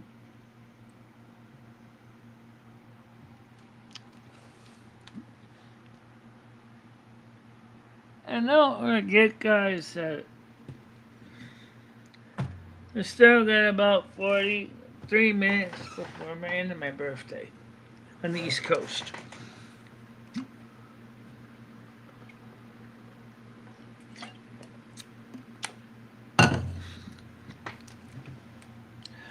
I mean, this afternoon I got 17 hours, which is nice. This morning show. Which I thank those people for those donations. I don't think I'm monetized on this video right now. No, I don't think you are. I could check quick enough though. No, you don't have the automatic ads mounted on. I can add it later, so okay.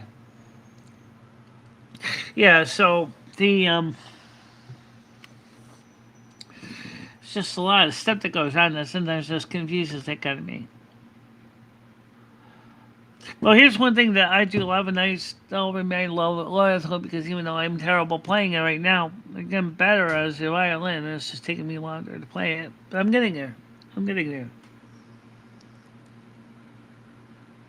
Trying to find the sweet spot with the camera. Okay, that's pretty good. Um, no, it's not really a sweet spot because it's sideways. Uh, Actually, no, it's fine because it's gonna be this way. Why? So they can see me. Oh, okay. Uh, and that's another thing too. You guys think this is easy having all these cameras? You know what? I'll tell you a secret. I wish this camera had a power zoom control. I could zoom it in and out, and so I can get different shots without even having to go through, keep actually physically messing with the darn thing. I can get the 2.1 millimeter lens out of the one that's outside pointing a camera if I'm shoving on this camera and probably be able to focus it really far away so we have a nice wide screen, but it results in distortion in the picture, which kind of sucks considering the fact that your picture already looks like crap because you took a 720 stream and you really turned it into like almost like a 240p stream because you shrunk it down to a third of the portrait screen size.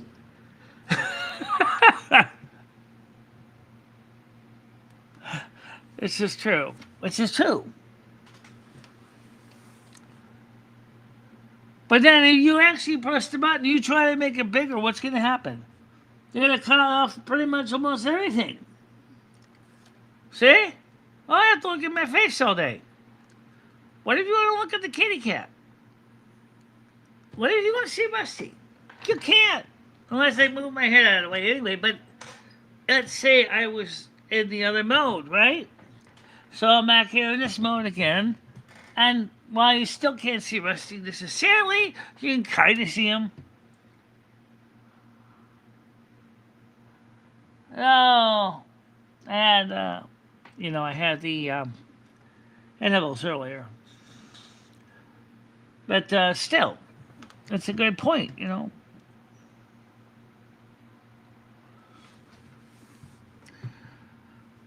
So what do? You do the best you can. Anyway, I'm also sorry that live stream wasn't bad. Like I said earlier, I didn't bring in many views, despite the fact that I announced the stream twice. And exactly right after the morning show, I put it out, and not a single comment before we went live. Right, despite the fact that I said the show will be live at 6 o'clock. I know what it is. Yeah, if you said with a fixed starting time, you would be able to let them know exactly ahead of time how many hours should be before you go live. That's true. Hello, Money. How you doing? Seems like I don't know you very well. I'm trying to get to know everybody. So, why are you never live on Sundays? because I'm doing Silver Moon Radio AM 1610 on Kick on Sundays to 7 o'clock. As far as the morning, that's when I take my bath. Okay. And then we get ready for Lumi's show. And then at 7 o'clock on Kick, we're on Silver Moon. Oh, until about 10, 11 o'clock at night. So it's a 3 hour show. And then by that time, I gotta get ready for Monday morning when I go back to work, which is doing the morning show and everything else at 10 a.m. So I try to set the schedule to best work for everybody. So the reason why I don't do a Sunday show, except when I'm busy with Lumi's channel, is because the fact is that where am I going to stick it? Do you want me to record me in the bath? Let's see, when I wake up about 11 in the morning, say to about 1 or maybe about um, 12 or 11:30, when I get out of the tub and I'm dripping wet, and I'm running commando across my apartment. I just get into the bedroom just so I can make sure I get a chance to dry up so I can put on some clean underwear and clean socks. And even if I throw the same top on again, these, the tops don't really get that dirty. But then what am I going to do? Talk for 2 hours? The next thing you know it, you remember, usually I take a nap in after the show, right? So let's say my show was on from 10 to, or make it more precise, probably more like 1 to 2. And that's what it would be, because it have to be 1 to 2, because Lumi's show starts at 3. So we gotta get the hair on. We gotta get the hair on. Yeah, exactly. So, seems like there's never enough hours in the day. What the hell ever happened in the day? When I was a kid, 24 hours in a day seemed like an eternity. Now it seems like I woke up about 3 hours ago when the sun's already dark. Some say the faster the clock goes, the sooner you're gonna croak. Well, that's relative. And literal. It's both. Because you have lost track of time, so you have no idea exactly how much time you have, because everything is just going through so fast. Which you can kind of highlight that a lot if you're eating edibles. Think about it. You feel like your day is normal, and you really basically sitting like a slow turd on a hot plate, just being roasted while you're supposed to be sliding down. Because you think that you're going normal speed, or even close to it, while in the real world, you're more than likely everybody else is sitting there slurring their speech and not actually talking any common sense. As you kind of demonstrated. True. Except I did have common sense. It's just the way you presented it was kind of stupid.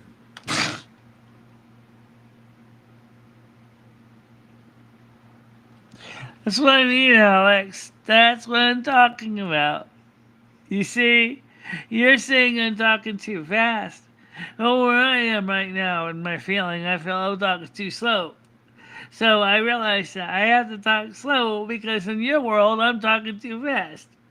So it's a relative astrophysics thing, or physics. Never mind astrophysics, because they can demonstrate that even more when you start getting into light years and parsecs and things like that. But if you think about what I'm talking about, you know about time dilation and time compression.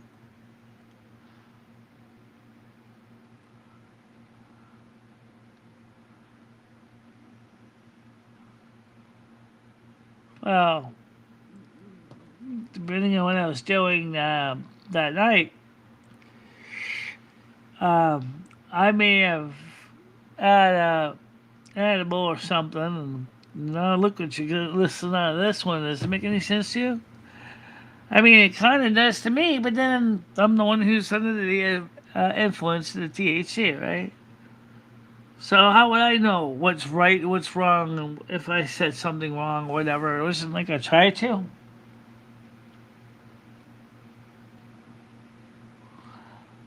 Did he actually ask about that?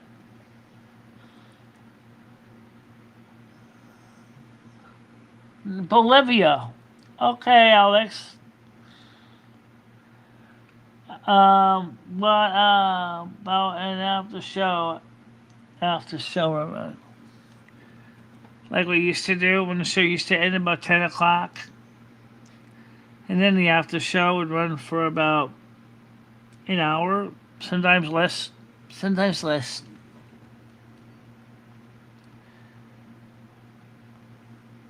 I don't think Alex actually asked about that on that, but thanks for letting him know. Well, right now is that I want to try to grow the channel, and I'm going to this ChillerCon thing in Noodles on the 25th, 26th, so that we can try to get some content for you guys. And I don't have a problem doing it. I don't mind talking to the Huey Lewis or to Jamie Farr or many other people. I don't mind doing that. Um, because it does bring in some excitement. But then here's the part that upsets me. After we have all the excitement come in, all the new people come in, people donating left to right, bling, bling, bling, bling. Where did they go? They all disappear into the fog somewhere, and nobody knows where they are. And it just quietly unsub from your channel, and you're like sitting there confused. What did I do wrong to get everybody to leave when I didn't even know why they came in the first place? I thought they wanted to stick around for a bit and know who I was, which probably is true.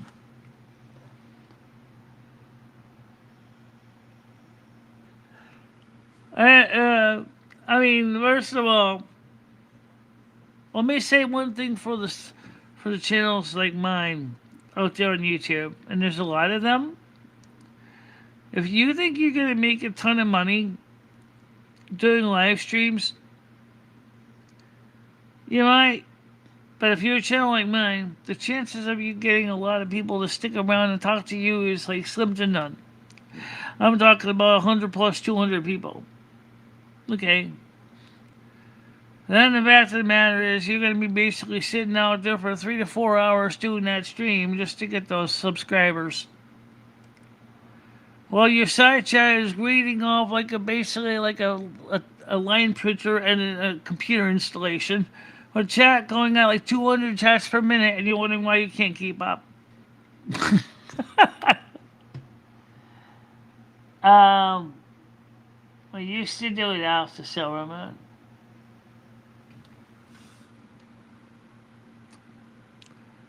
But then everybody stopped coming. Or more precisely, the people that would sit there in the after show would come to the after show, but they wouldn't know anything about the Silver Moon show because they can't do the Silver Moon show on YouTube. Because if I could do the show on YouTube, that would have been awesome. Do you know why? I can get more viewers than I can on Kick. But because of the Digital Millennium Copyright Act, I can't do it. Or they'll cut my stream off. Or worse, someone will sue me. Or a variety of things. Just because I'm trying to get my channel to grow while violating the terms of service, but in the process of violating the terms of service, because that's the only way to get my channel to grow. Now tell me that makes any sense. Why do good guys have to finish last? Or good girls, too, for that matter. Yeah. We're the ones who are following the laws, right? We're the ones who are doing what you're supposed to tell us to, right? We're the ones like Superman and The Flash and Spider-Man don't worry with, because they're not the ones breaking the law.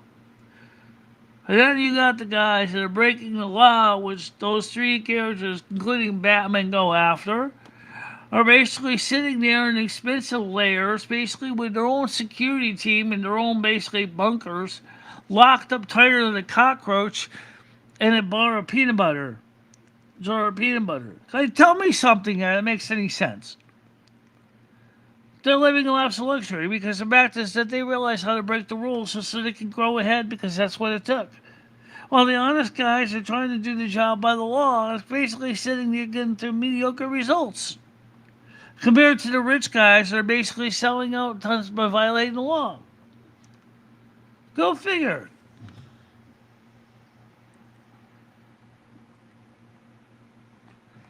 I mean, go figure that out. It doesn't make any sense. Or however, same super villain every you see in a comic book has got a perfect bunker with all the new neat features and toys, and her superheroes do too, right? So it's basically they're both equally technologically lined up, most likely. But you know, how did the good guy get the money? Think about it. It's not like Batman, which is Bruce Wayne, which had money coming in from family work, or maybe he has a day job like a Superman, like Clark Kent, Or Dick Tracy is working for some police department, and he's got his still working as a and training as a private investigator. He's probably got a lot of clients. You just don't see them all in the comic book, right? But you still see that most of them have these nice, fancy, super um, headquarters, right? Batman and Robin's Batcave, for example, is something that I wish to God I had. All those awesome machineries, all those computer monitors, and bring them up to 2025s and basically let me rip. Then I'd be able to watch, understand everything that goes on in the world around me. But you know what? It's not what happens. And but still, it's true that those that break the laws are doing the best. Many of them are probably part of the top 1% of Americans. And then, well, the rest of us, the 99%, are asking questions about things as simple as, gee, honey, do we need to keep paying for that subscription today?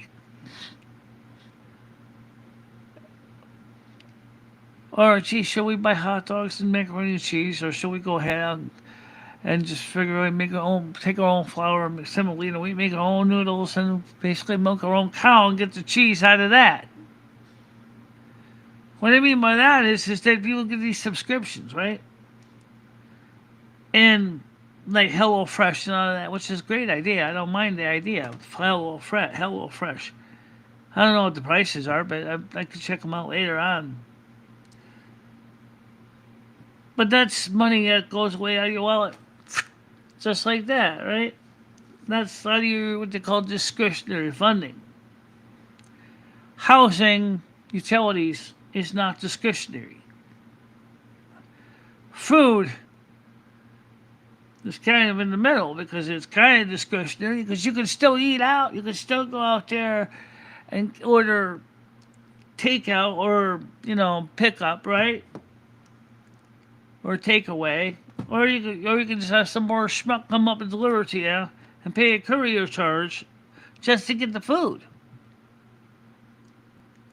Or you can go ahead and learn how to cook the meal yourself, and thus you don't have to order the food pre-cooked because you can cook it yourself. Nothing wrong with that idea either. But the problem is most people are going to choose to go with the curbside delivery than they are likely to cook their own meals, unless they're to a certain level of what I call the tipping point. The tipping point is where that one part of their monthly budget that says when it goes below a certain level, that's when they start to get nervous. And the lower it gets, the exponentially more frantic they get. And I see exponentially because it is not $1 for 1 second of anxiety, which is kind of a nonsense measurement anyway. It's more like when it's $1 loss, you got 1 second of anxiety, right? because it's really not a big deal to you. But let's say the end of the month comes halfway through and you see you only got about $35 coming in, or $35 less coming in, and then you're still trying to figure out how you're supposed to pay that bill. Well, you're hoping you're going to have more money to pay it, and now you can't pay it, and now they're just going due. So then you're like, what's my payment you're going to take out of so you can pay that guy? And that's like um, more anxiety, and that's like two anxiety, all right? And then, so it's really about uh, two times 32. No, wait, no, 32 times higher. Okay, so then you go the same thing, and to the point where everything is totally gone up in smoke. Your wallet is totally gone. You know, somebody stole every dollar in your checkbook, and on top of that, landlord's not going to door with your eviction notice, which is off the charts anxiety per minute. So then you're sitting there dealing with that. So you are rightfully worried about the money because you know that it's going to be how it's going to be used. It's going to affect what you can do. It's the same as with this channel, right? We do content on this channel. And like this chill theater, we're going out to go to content for this channel. So, you know, we could have bought, if we wanted to go, just go for the whole package deal, the hotel package that was originally suggested of about $1,200 for the friggin' 3 days to stay in the room for 3 days. We only needed one room was plain stupid. But anyway, the point is, so you're paying about, round it off, anywhere from, I think the cheapest room was like $250 for a night times 4 nights. Okay, it's still pretty expensive, right? So the point is you're staying there for 1 night, and they want to charge you for staying for 3. When really you're just staying for the 1 night. Why are you paying for staying 2 nights? You're not going to be there. So you go to hotels.com, you find a nice inexpensive motel that's not too far. Possibly about 100, maybe about $80 a night, taxes and stuff, right? But I still don't know if hotels.com has a membership I have to pay for processing of the order. Let's assume that they're not trying to nickel and dime the honest to God viewers. They're trying to view the hotels, which the hotels are probably paying to show up on hotels.com. When they negotiate their deal, which makes sense, right? They want to fill rooms, and they got the money to pay for being presented on the site. I mean, remember, this is the way hotels.com works. It's not like Craigslist. Think about it. Or sites like that. It's these people want their listings to be seen, so they're going to make sure that they're in good reputation with hotels.com so that their content will be seen. So they can maintain their bottom line. At the same time, websites like hotel.com and the other travel sites are trying to say, well, we got to still make money too, so we have to charge you a fee, a booking fee. And the question is, how much is the booking fee? I don't know. So even if we got the room for $75, all of a sudden there might be a $15 booking fee. Bringing the room to $90 plus tax in the state of New Jersey.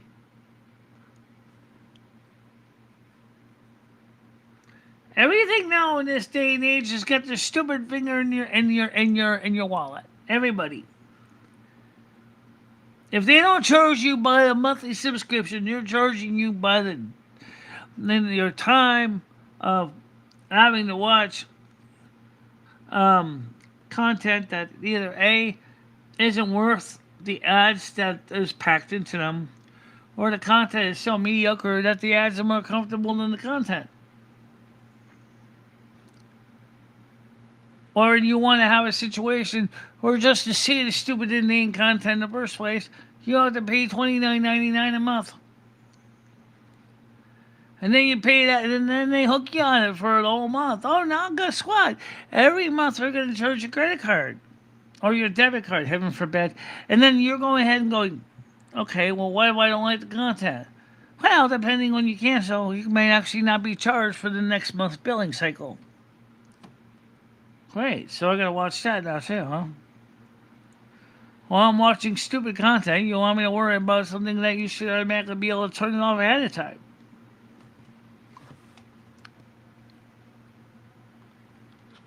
It's just the way it is, I guess.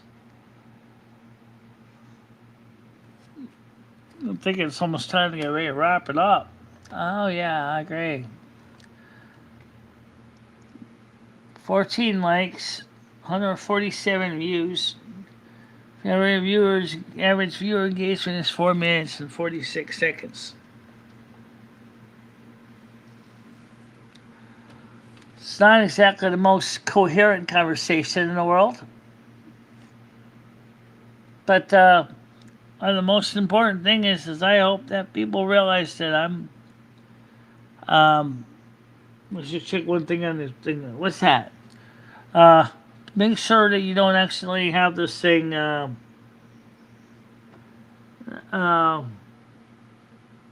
yeah, I'm not getting the screen. Oh, yeah, it's there, Michelle. We don't see it. Okay, let's leave it alone then. Oh, I see it up here. No, that's not it. Okay. All right. Anyway, so the we want to make sure was to set it to make sure that all the special effects as features in the stream are enabled. But uh, I can't edit it once I'm live directly, which kind of sucks. What happens if you hit the $sign icon and you turn monetization off? I think it'll probably send me an ad. Right. So that's kind of what you want, right? Well, honestly, the problem I run into with YouTube is about just the way that they're doing things now is so really messed up. I don't even know what they're doing when they're running the ads. Um, I've heard of conversations that are being cut in half. People don't even know because YouTube is too stupid to figure out when someone's done mid-sentence or not. And the fact is that when they do talk about when it's live, they don't even just quietly pause the video in the ad. No, they just go ahead and they'll just totally just smack the ad right on top of the video, and then you get preempted and you don't know what the hell's going on either. All of a sudden, your viewers feel like you basically worry more about your darn dollars. And then so they start leaving saying that you're not caring about them. All you're worried about is your damn money. I mean, so what is a person in heaven's name is supposed to do when YouTube is one that runs the ads and basically posts so many of them when you just wanted to run like 3?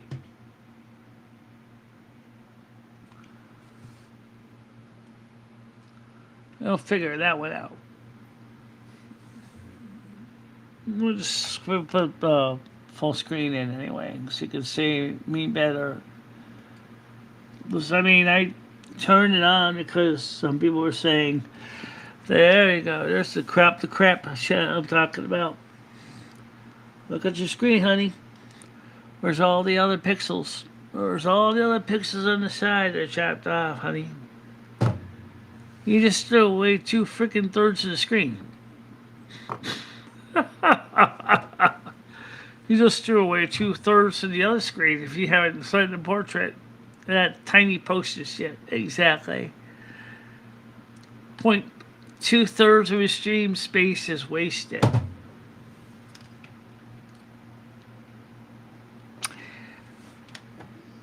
But that's YouTube for you. They don't think about anything like that.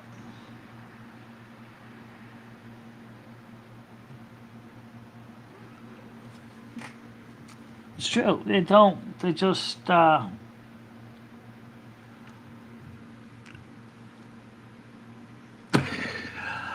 All right, so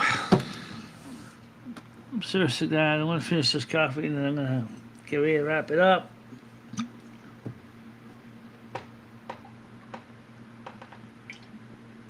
Ugh.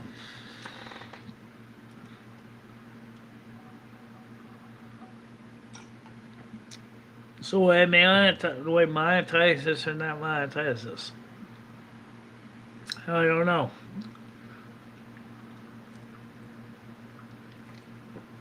Well, to sleep on it,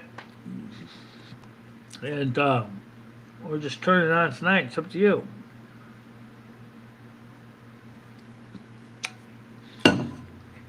YouTube isn't demonetizing most content. No, it's just regular, just Folgers crystals, just and milk and saccharin. I had an edible earlier, as you know, about 8:30 on the other show, and I gotta agree with Lumi on that. All right, so tomorrow morning, 3 o'clock, Lumi show in the afternoon, then followed by 7 o'clock with me on Kick with Silver Moon Radio. Please understand that the first hours, music, modern stuff, and then we do old time radio shows from me and Gaming Fairy and others that like that stuff. We feature the Guiding Light, then we also play Dimension X and the Grand Ole Opry. Suggested I should put the Grand Old Opry before Dimension X, which sounds fine with me. We'll do that tomorrow. It makes the most sense.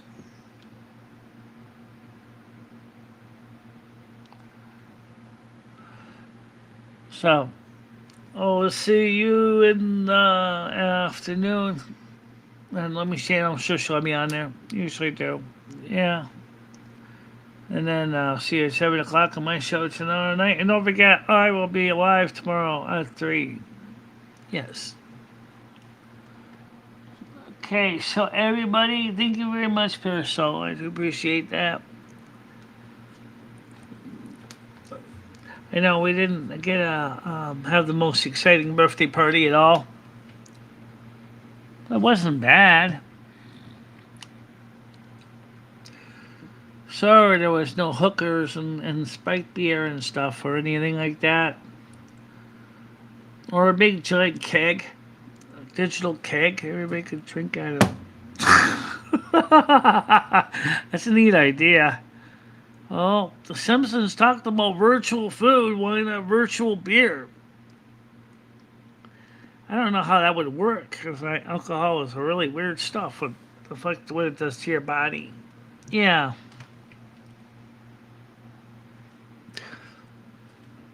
And all